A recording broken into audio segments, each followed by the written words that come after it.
Leonardo da Vinci, Chapter 7, Flying Machines, Canals, and Men. Of all the studies that fascinated Leonardo, the one he came back to most frequently was the problem of flying. His earliest memory about flying was a strange one. Very possibly it was a childhood dream, but it was so vivid that he spoke of it later as if it had really happened.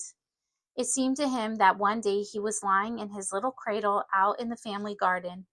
He was probably between 2 and 3 years old. Suddenly a great bird, a kite or hawk, swooped down and stood on his breast and beat his lips once or twice with its tail, and then flew away. Now, this could have happened. As we know, some birds live by preying on other animals. Occasionally, they carry off young animals. The great bird on Leonardo's cradle may have been investigating this little living creature, and may have decided that it was too heavy to carry away to a mountain eyrie. But would Leonardo have remembered the occasion so well if he had been only 2 years old? Whether or not the incident really happened, it stayed in his mind. Like everything that had anything to do with flight, it interested him deeply. Like the Wright brothers who lived in America hundreds of years later, Leonardo could not get the subject out of his head. He would work at it for a while and then go on to something else, but he always came back to the problem. In this, he wasn't alone. Quite a few people were carrying on experiments and trying to make some sort of flying machine. Leonardo began, as most pioneers in flying naturally do, with trying to imitate birds' wings. He also watched how the sails carried a ship along, and how an eagle could fly even in rarefied air, high up above our atmosphere. He planned his flying machine in his usual methodical way, first figuring out how big the wings must be to carry the weight of a man. But size was not enough. He must allow for motion. His first attempt was rather on the principle of a surfboard. The middle part was a kite-shaped plank on which the flyer was to lie, bound to the machine with iron hoops. He could pull the wings with his arms and raise or lower them by working his legs, as if he were riding a bicycle. A tail-shaped rudder to steer with was moved by the flyer's head. The wings were made as like a bird's as he could manage, with ribs of wood for the stretching, cloth pulled tight across, and feathers pasted on. Soon he realized that this would not work, and he changed the pattern to that of a bat's wing. That too failed. The next time he tried to make a flying machine, he started out on an entirely different tack. This time the man in the machine was to stand upright between things like stilts, and the wings were made to revolve rather like a helicopter. There were two ladders, like a bird's legs, to take off with. The flyer was to draw these up when he was in the air, as landing gear is retracted in the planes of today. It is clear from his notes that the inventor wanted to try out the apparatus from the roof of the Milanese castle where he was working, hidden from all eyes. While figuring out how to keep himself from harm if the machine didn't work, he discovered a very useful gadget. If a man have a tent roof or caulked linen, 12 ells broad and 12 ells high, he wrote, he will be able to let himself fall from any great height without danger to himself. That, of course, was the parachute. This earlier research was made during his stay in Milan before the downfall of Lodovico il Moro. Then either Leonardo grew discouraged with the problem, or he allowed it to be crowded out of his mind by other interests for a long time after that. Once when he thought of it again, he made several interesting changes. He supplied a motor to the contraption, but then again he put away the idea for a long time until 1503. That year, while he was living in Florence, another scientist invented a flying machine. Rather, he finished inventing one on which, like Leonardo, he had been working for some years. This man announced that he was going to try it out, and a great multitude of people came to watch his demonstration. He took off from the roof of a church, the highest place he could find in the city. For a minute or two, the heavy machine actually did hover in the air. Then it crashed back onto the church roof. It was smashed to pieces, and the inventor's leg was broken. Nothing more was heard about that machine, but the experiment started Leonardo thinking again about his own attempts to fly. For months after that, he did nothing in painting or anything else. He just watched birds in flight and made sketches and tried experiments. The birds he came across during his rambles were not enough to satisfy him. He wanted to get closer. Sometimes he went to the market where little birds were for sale as pets or for food. He would buy one or two of these and open the cages and let them go, and watch them closely as they flew away. Nobody could understand what in the world he was doing. By this time, Florence was at war with Pisa. Belatedly, the city rulers remembered that their own Leonardo da Vinci had a reputation for inventing new weapons. They also recollected that he was a military engineer, so they called him in and asked his advice as how to vanquish the enemy city. Leonardo produced a simple, very effective idea. Why not cut off Pisa from her water supply? Pisa is on the Arno River downstream from Florence. The Arno is Florence's big river that runs straight through the middle of the city. Why not go to a point between the cities, dig canals, and simply divert the whole river along a shorter way to the sea at Leghorn? Without water, Pisa would be left quite helpless. The authorities promptly sent Leonardo out on a survey to see if the idea was really feasible. Every expert who was consulted agreed that it was. Soon the whole project was actually underway. Leonardo's friend, Machiavelli, went back and forth from the scene of the work to the city, arranging the amount of wages for the workmen and so on. Leonardo wasn't the sort of man who invents something and then turns it over to someone else for the actual working. Instead, he went to the site of the canal digging and lived there, and spent days in the country superintending.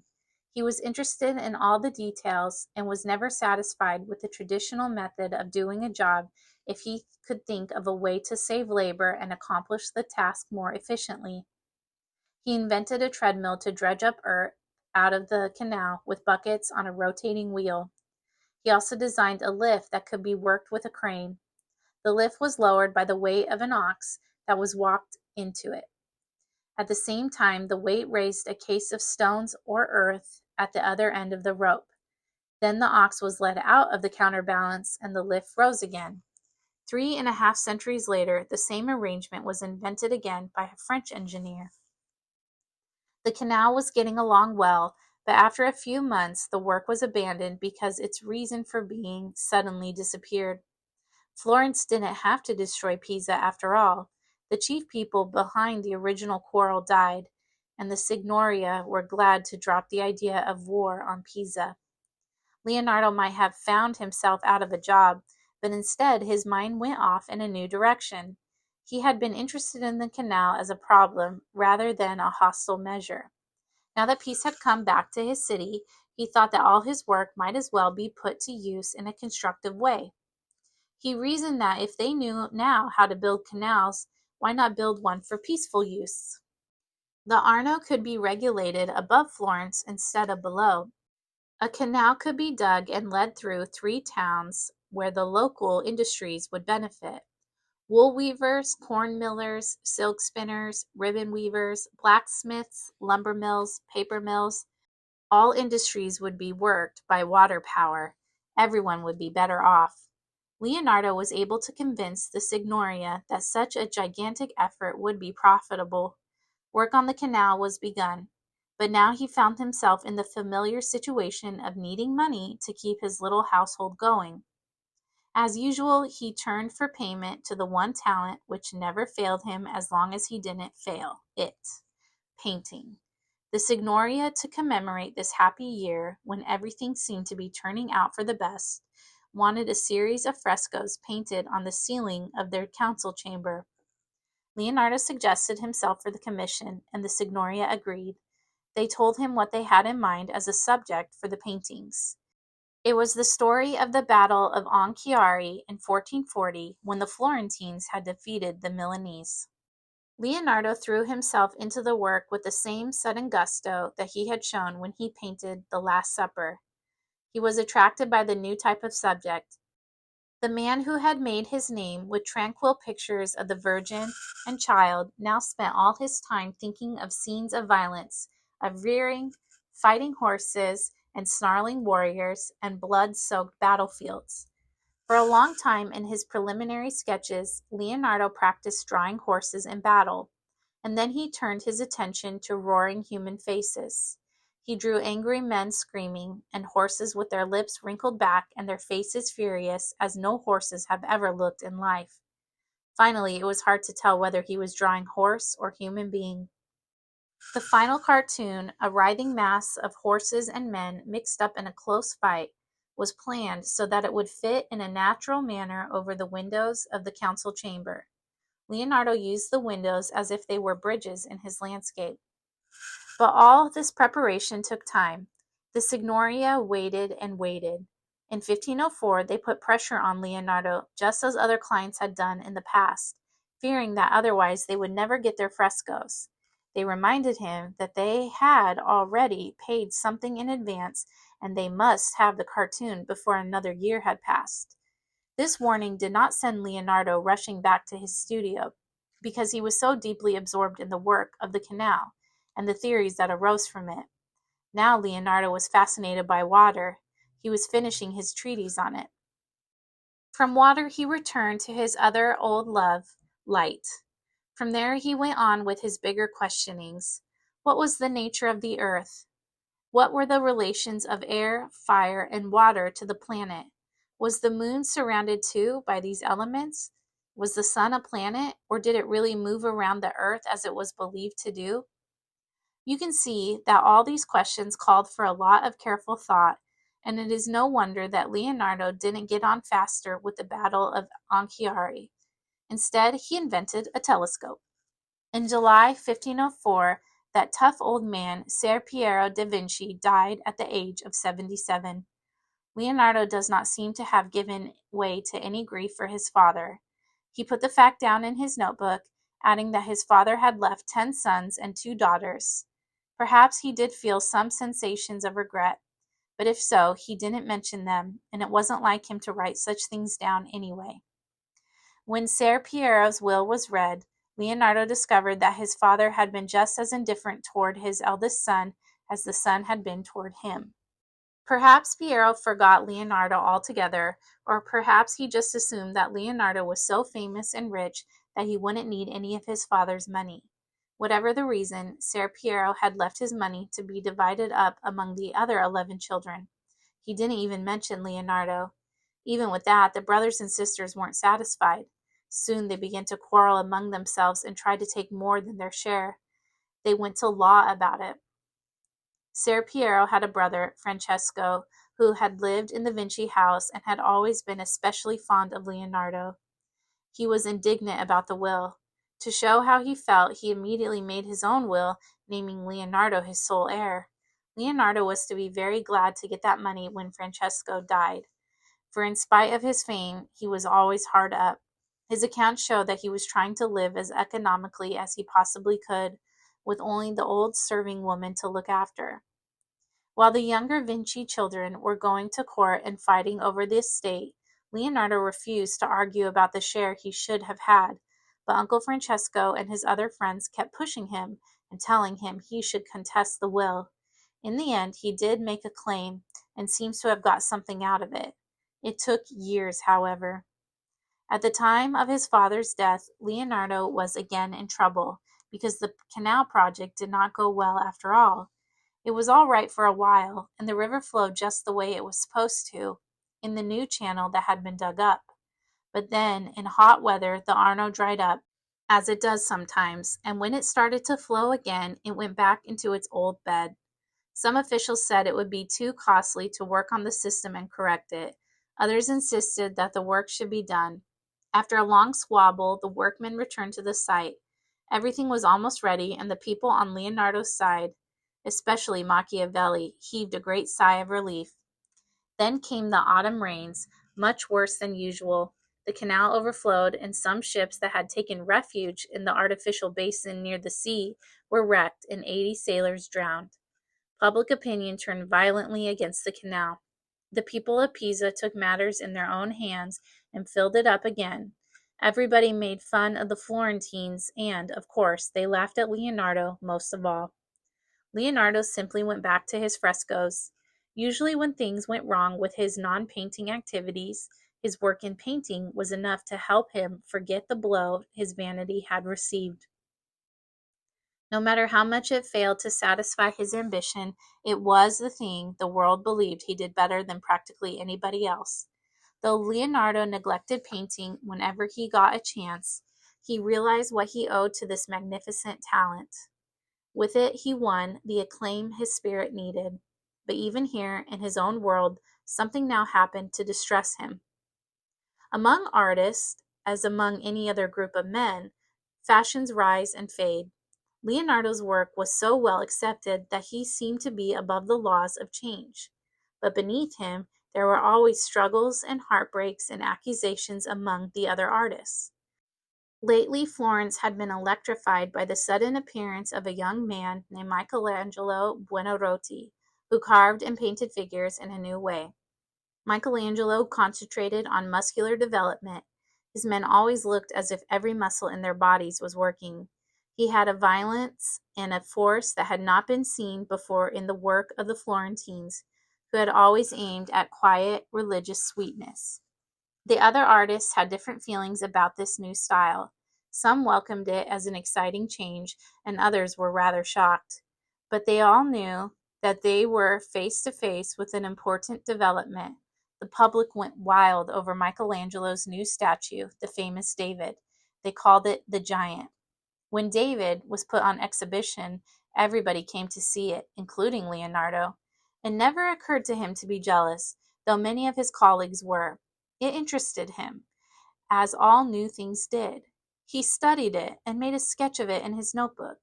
And when the committee appealed to him on a dispute concerning the statue, he gave his opinion without prejudice. The dispute was this: should the marble David be placed out of doors before the palace of the Signoria? This was the place of greatest honor that could be granted any statue in Florence. But marble does not last forever in the sun and the rain. Or should it be put into the Loggia dei Lanzi, where it would be sheltered under a roof, but not so much in the public eye? Many artists would have liked to get it out of the way as much as possible. While the argument went on, feeling ran so high about the statue that Michelangelo's friends had to stand guard over it at night to keep it from being damaged. Unknown people had been throwing stones at the swathed figure, and though nobody ever proved it, Michelangelo was probably right in suspecting that this was the deed of angry rivals. Michelangelo was a quick-tempered young man with a suspicious nature. His sudden success, with its attendant criticism, had made him even harder to get along with. He thought everybody was against him, and like most very young artists, he was contemptuous of the older ones. The argument about where his statue was to be put made him wild with rage. He wanted it in the most prominent place, in the open before the palace, and never mind the wind and the rain. The Florentines went on and on talking about it and taking a poll of different artists' opinions. When they asked Leonardo where he thought it should go, he agreed with another artist who had been very fair and sensible in his statement. The other man said that he thought David would be better protected in the loggia, and Leonardo agreed. Michelangelo immediately made up his mind that Leonardo was against him, like all the others. In the end, it was decided that Michelangelo himself should choose the site, and he cast his vote without hesitation for the open square. So it was done. But the young sculptor had got the idea firmly fixed in his head that this great man, Leonardo, this spoiled, petted, proud old man, Leonardo was 50, was an enemy. He had a lot of enemies, he thought, and Leonardo was the worst.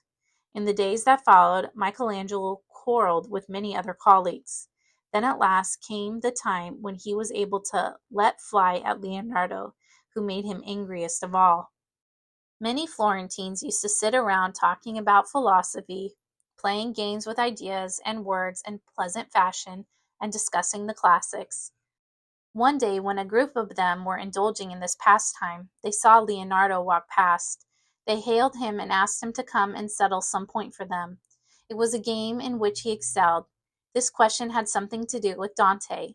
Leonardo knew that Michelangelo was fond of the poet's works and knew a lot about them, so he gestured toward the younger man and said pleasantly, You had better ask Michelangelo. He will expound it to you."